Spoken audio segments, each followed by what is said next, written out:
আসসালামু আলাইকুম, কেমন আছেন সবাই? আশা করি সকলেই খুব ভালো আছেন। আজ আবার একটা নতুন রেসিপি নিয়ে চলে এলাম। রুই মাছের তো অনেকে অনেক রকমই রেসিপি খেয়েছেন। আজকের রেসিপিটি হলো সর্ষে রুই। অনুষ্ঠান বাড়ির মতো খুব সহজ পদ্ধতিতে এবং কোনো রকম সর্ষের তিতা ভাব ছাড়াই বাড়িতেই কিভাবে সর্ষে রুই রান্না করবেন তা আজকে সহজ পদ্ধতিতে করে দেখাবো। সর্ষে রুই খেতে কিন্তু দারুণ লাগে, আর গরম ভাতের পাতে যদি এক টুকরো রুই মাছ আর তা আবার যদি হয় সর্ষে রুই, তাহলে কেমন হয় বলুন তো? দারুণ লাগবে। চলুন দেখে নিন আজকের রেসিপি সর্ষে রুই। সর্ষে রুই বানানোর জন্য প্রথমেই আমি 400 গ্রাম রুই মাছ নিয়ে নিয়েছি। মাছগুলোকে আগে থেকে কেটে পরিষ্কার করে নিয়েছি। এরপর মাছের মধ্যে দিয়ে দিচ্ছি হাফ চামচ লবণ, হাফ চামচ হলুদ গুঁড়ো আর হাফ চামচ লঙ্কার গুঁড়ো।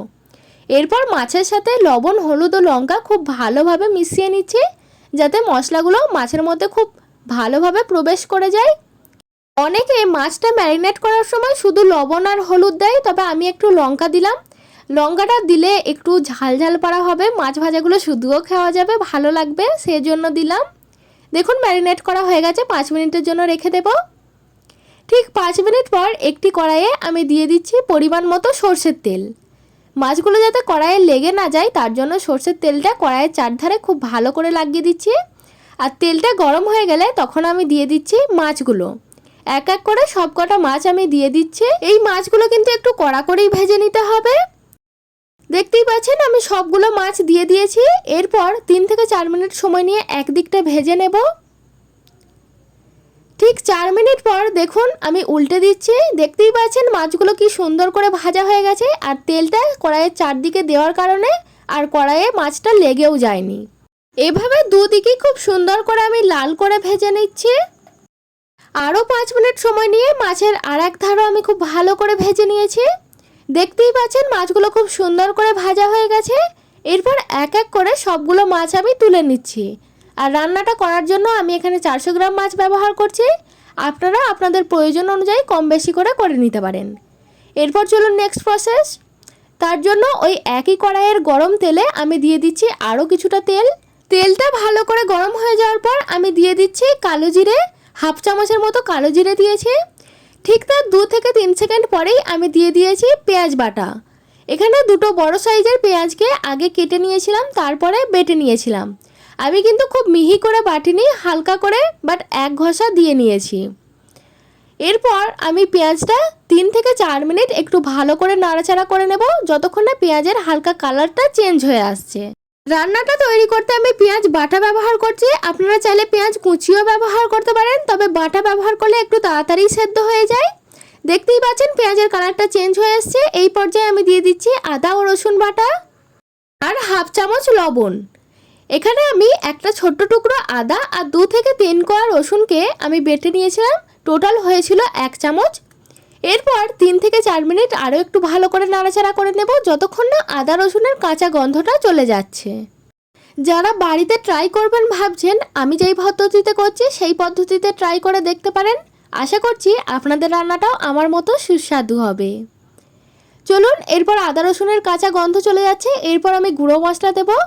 গুঁড়ো মশলার মধ্যে দিচ্ছি হাফ চামচ হলুদ গুঁড়ো, হাফ চামচ লঙ্কার গুঁড়ো, আর দিচ্ছি গোটা জিরে বাটা, গোটা ধনে বাটা হাফ চামচ করে, আর দিয়েছি 3 থেকে 4টে কাঁচা লঙ্কা বাটা। এখানে কিন্তু কাঁচা লঙ্কা বাটাটা দিতে হবে, তাহলে স্বাদটা একটু ভালো আসবে। এরপর সব কটা মশলাকে খুব ভালোভাবে কষিয়ে নেব। তার আগে আমি সামান্য জল দিয়ে দিচ্ছি, যাতে মশলাটা ধরে না যায়। দেখতেই পাচ্ছেন মশলাটা হালকা ধরে গেছে, আমি সেজন্য অল্প সামান্য জল দিলাম।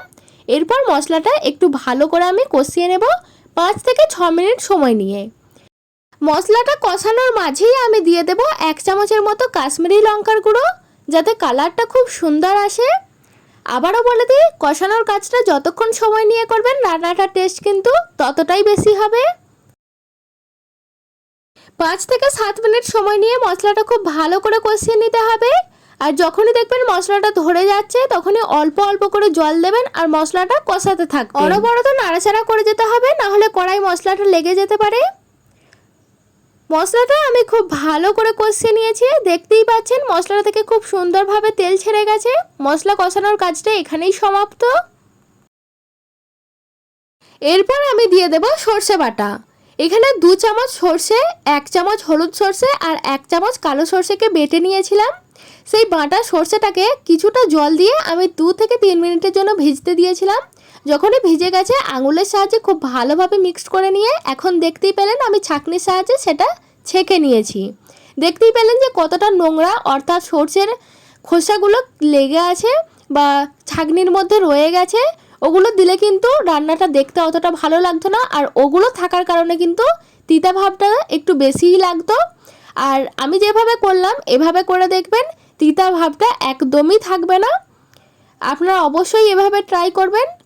সরষেটা দেওয়ার পর 2-1 মিনিট ভালো করে নাড়াচাড়া করে নেওয়ার পর দেখুন খুব সুন্দর করে ফুটে গেল।